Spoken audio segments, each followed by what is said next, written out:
This video contains spoilers for Stronghold 2's military campaign and will follow the narrative of the good path option in the story. Welcome, lords and ladies, to the second chapter of the lore of Stronghold 2, our mini-series dedicated to exploring the stories, events and characters which populated the chaotic civil war between the loyalists of the king and the rebels of Lord Berkeley and Pascal Devereaux. Last time we visited the exploits of Sir William, one of the most prominent figures of Stronghold 2. But here we shall turn to the true hero of the piece, Matthew Steele, an unlikely hero who had to learn the ways of politics and warfare in a matter of weeks. Join us as we continue our exploration of this devastating time, where England collapsed inwards and countrymen fought countrymen in a time of unrelenting turmoil and turbulence. Form a column! Charge! Oil away! For the crown! The castle is falling!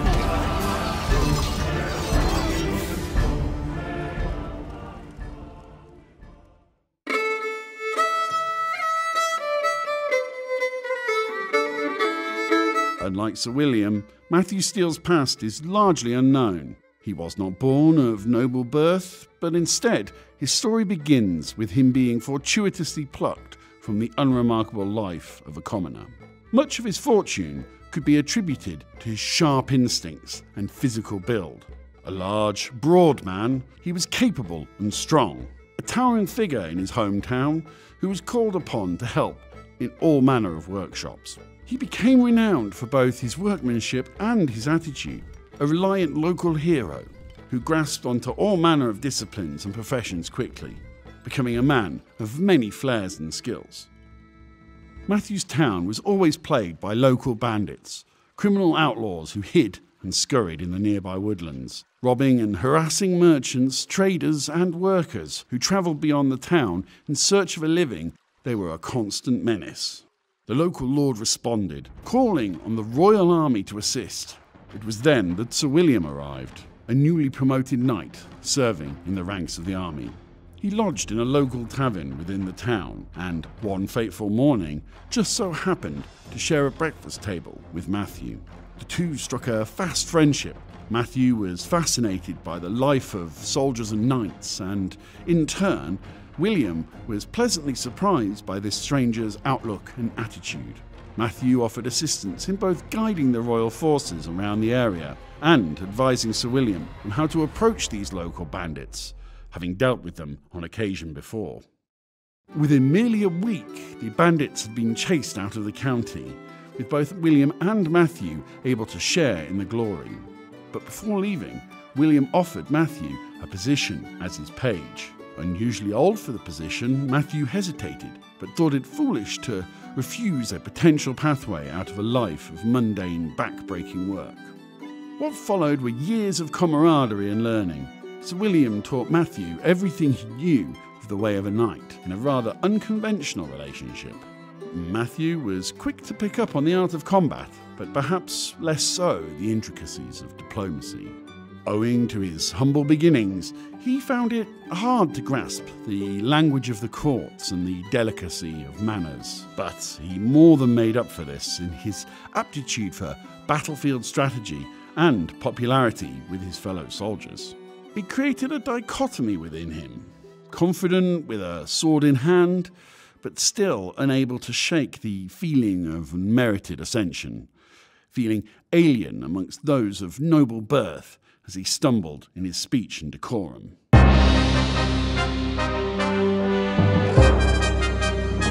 When the Civil War struck England, chaos ensued. Towns were pillaged, castles besieged, and people were slaughtered. Matthew would find himself in the eye of the storm as page to Sir William, the latter embarking on a quest to find the missing king and bring stability and peace back to the land. With the rebel movement gaining traction as Lord Berkeley and Edwin Blackfriar joined Pascal Devereaux in their revolt against the king, the list of William's allies grew thin. Loyal and capable lords and their fearsome fighters were becoming ever rare, but in this bleak picture, Matthew was granted the opportunity of a lifetime. Sir William entrusted him with his first command as he embarked on yet another mission to find the king, leaving Matthew to build up the loyalist forces in his absence. Sir William had always seen potential in Matthew, and now it was time for that potential to be realised. He slowly built up his confidence and command, helping the local peasants, monks and military of nearby counties. With every bandit captured and village rebuilt, Matthew grew bolder. Olaf, the last of the Viking lords, appeared, hired by Pascal to dispatch William, and with him, Matthew. A ferocious battle took place as the long swords of the English entangled with the battle axes of the Vikings. But, while bloodied, Matthew was victorious. Every minute of Matthew's training now worth a lifetime of gratitude from him to his mentor William. He recounted techniques and sword strokes which granted him the upper hand over the poor men he hacked down. The doubts of inexperience were now shed from him, and in the preceding battles, sieges and skirmishes, he remembered his efforts against Olaf, and, perhaps more importantly, so did his men. He was now a military commander of the Royal Army, respected by those who fought with him and for him. What followed was a moment of extreme bittersweetness as Matthew rejoined the forces of William. They had been charged with besieging of an apparent traitor to the crown, Lady Seren, and rescuing her captive, the then assumedly innocent Edwin Blackfriar. In return, both would gain land and title in their fight against the rebel forces. It was a swift victory, and Edwin was rescued, and so he fulfilled his part of the bargain. Unceremoniously dubbing Matthew a knight, he was now Sir Steel, but, unbeknownst to him, he had just been knighted by a traitor.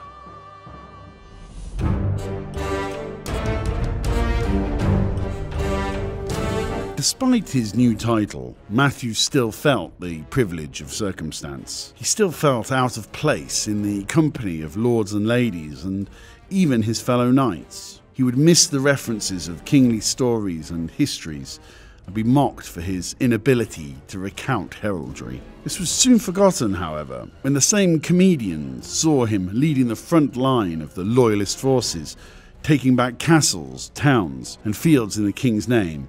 They regretted their cruel barbs. Despite having countless victories now under his belt, William was still regarded with suspicion among peasants and princes alike, and so Matthew received word that he was to become the new royal champion in England's time of need. This presented Matthew with a dilemma which struck him to his core, as he knew this tearing of position from William to be unjust. But his friend and mentor had been foolhardy lately, landing himself injured and unable to assist the royalists, a result of desperation to repair his reputation after his brother's selfish plot for the crown. Matthew took to his new title of Royal Champion well, advancing the loyalist movement in ever-growing battles and longer sieges. He dispatched the rebel leaders, caging Edwin and forcing the bull to flee.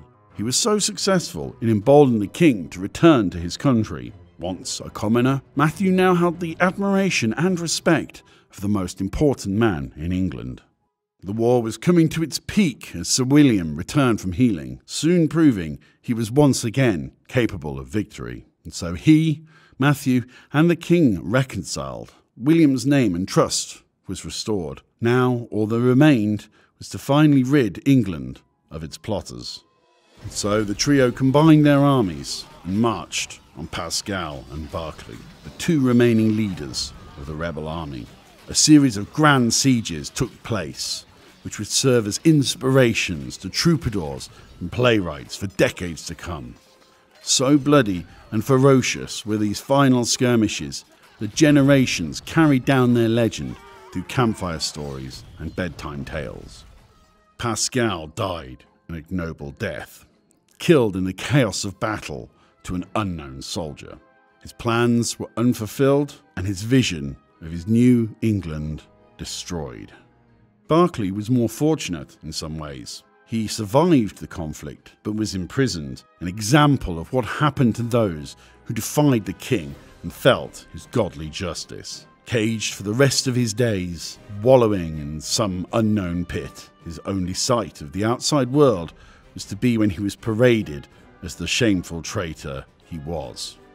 Once the dust had settled and peace had returned to the tranquil green hills of England, Matthew feared his title and position endangered. He felt his unusual shortcut to royal champion could be deemed a misjudgment made in a frenzied time of war, certainly considering his lowly birth.